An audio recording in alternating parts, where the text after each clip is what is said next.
یه شهر معلق بین زمین و آسمون در 2 تا از شهرهای چین دیده شده که بسیاری اون رو تونلی به جهان موازی و شهر ارواح میدونن.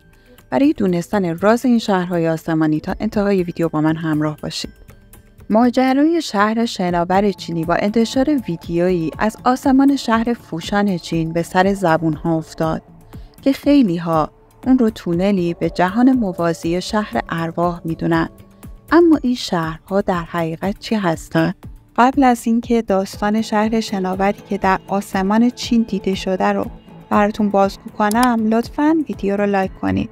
ماجرای شهر شناور چینی با انتشار چند ویدیو از آسمان شهر فوشان چین شروع شد که در اون شاهد یه شیء بزرگ در آسمان هستیم که با گذشت زمان تصویر واضحی از آسمان خراش بزرگ در میون شهری معلق بین زمین و آسمان پدیدار میشه. این ویدیوها اولین بار در سال 2016 توسط مردم شهر فوشان چین در فضای مجازی منتشر شد. حواشی زیادی در سراسر جهان به همراه داشت.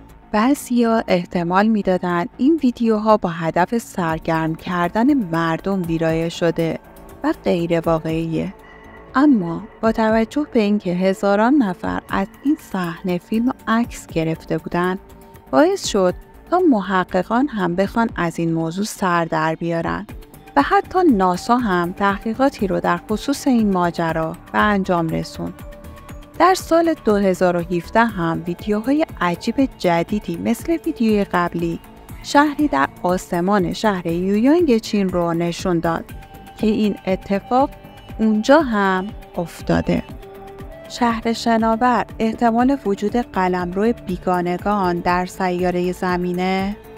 محققی به نام سرج موناس که یکی از کارکنان ناسا بود، در سال 1983 برای اولین بار وجود پدیده شهر شناور رو مطرح کرد که خیلی از مردم بر این باور بودند که این موضوع یه حقه بوده. اما سرج موناس مدت کوتاهی بعد از انتشار این فرضیه به دلیل ایست قلبی جون خودش رو از دست داد و نتونست که ادعای خودش رو ثابت کنه.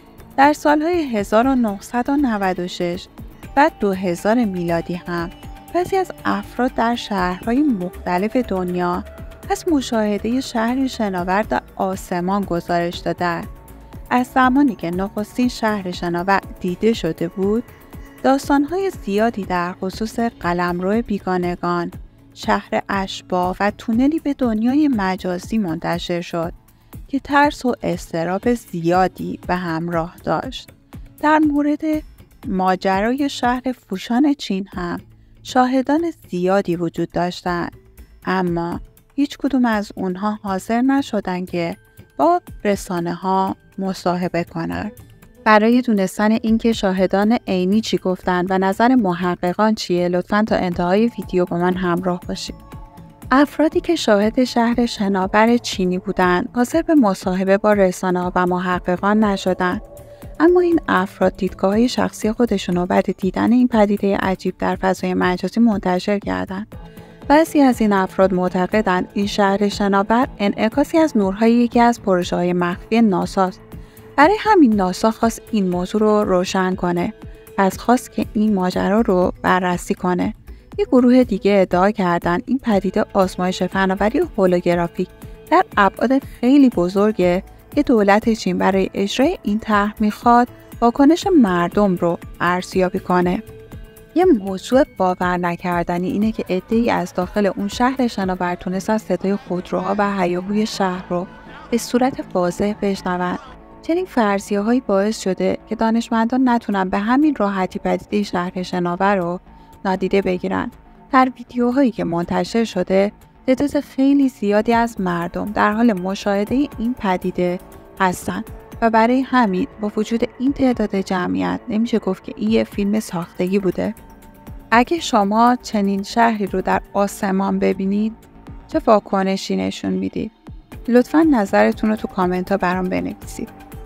محققان طی سالها روی این پدیده تحقیقات زیادی انجام دادن. اونها بر این باورند که این شهر شناور در واقع یه سرابه کارشناسان هواشناسی هم این پدیده رو یه توهم نوری میدونن که با گرم شدن جو بالای زمین، دریا و درجه حرارت باعث میشه تصویر اجسام روی زمین توی آسمون دیده بشه. برای همین بعضی از افراد روی کره زمین در شهرهای مختلف آسمون خراش‌هایی رو توی آسمون به شکل معلق دیدن.